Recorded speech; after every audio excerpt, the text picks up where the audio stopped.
just by being here today, I can tell you 2 things that I know about you already. 1, you care about animals and you think they're cute. 2, you value your health and you want your health to be good, of course. Well, what if there was a way that I could tell you you could actually save animals' lives while improving your own health? Well, being vegetarian has many advantages.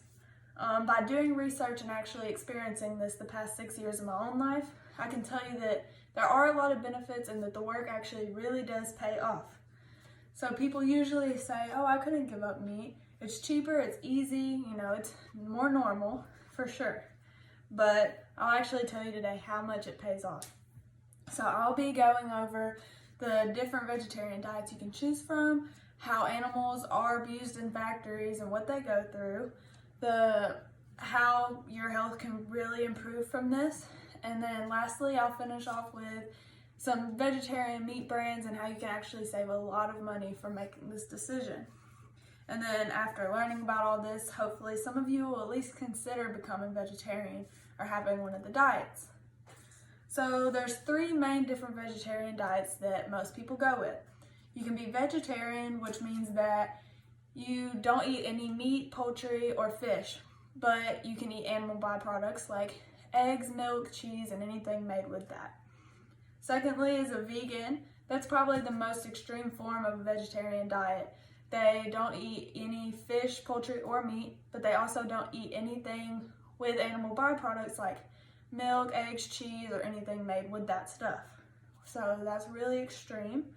And then there's a pescatarian, which is probably the most chill. They don't eat meat or poultry, but they do eat fish. And they also do eat animal byproducts like milk and cheese and everything. So that's usually a good place to start. I was actually pescatarian for 2 years before I became vegetarian. And it's a really good way to get adjusted. It's a really good way to get adjusted. So any way that you pick, it all helps animals. So there's definitely several options there that you can pick, and it actually improves your health too. Even the slightest changes can save your life or any other animal's lives. But now we're going to get into factories. According to DoSomething.org, there's many cruel things in factories. So chickens, their beaks are actually ripped off when they get to the factory to prevent any cannibalism or fighting, and they turn to cannibalism because they're not fed really anything other than steroids and some old chicken feed or anything, but they're like pushed with steroids so that they can get so big, and then their legs actually break under them sometimes because the more meat on the chicken, the cheaper it is for them. So their beaks are actually ripped off whenever they get to their factories. And then most farms use a method called molting. This is for the egg-laying chickens, and it causes them to hatch, have more babies, so that the process moves along faster.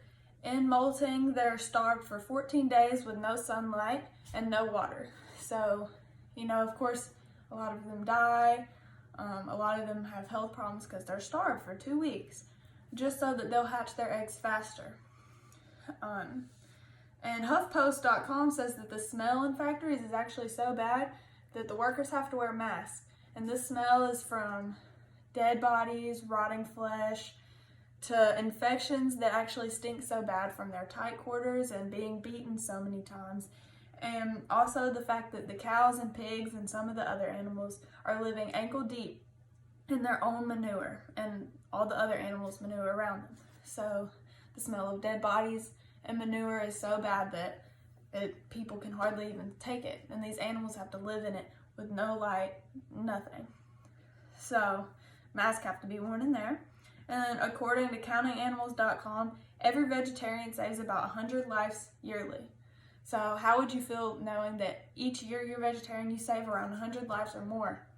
And that's one more life that doesn't have to go through all this bad stuff, which I think is actually completely worth it, because you're not a part of the process of animals being abused and everything. Because this actually saves the animals because of the lack of demand for the product.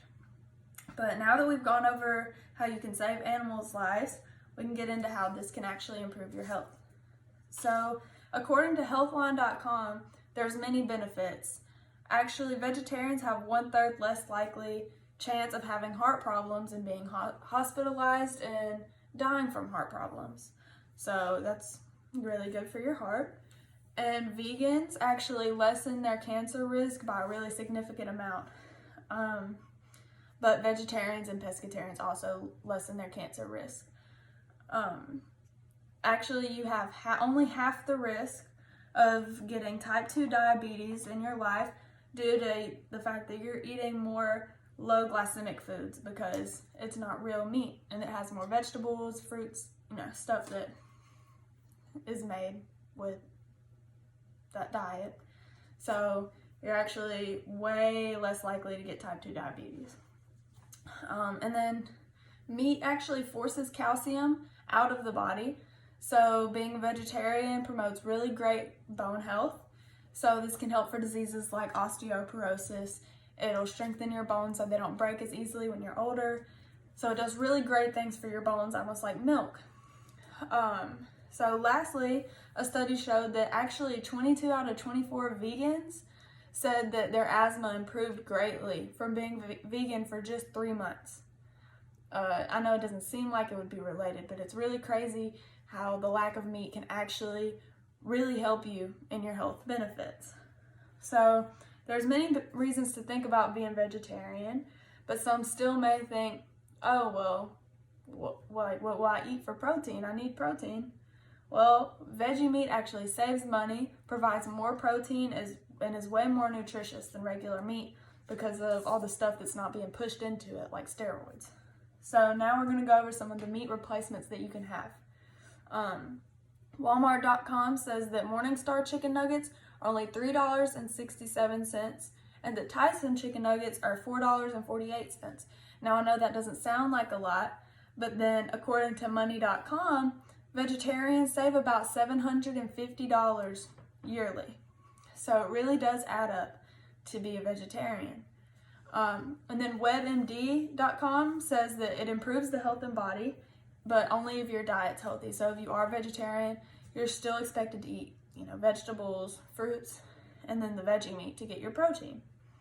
And with this information, you should feel more educated, and hopefully after learning all this, you'll now consider being a vegetarian or vegan or pescatarian.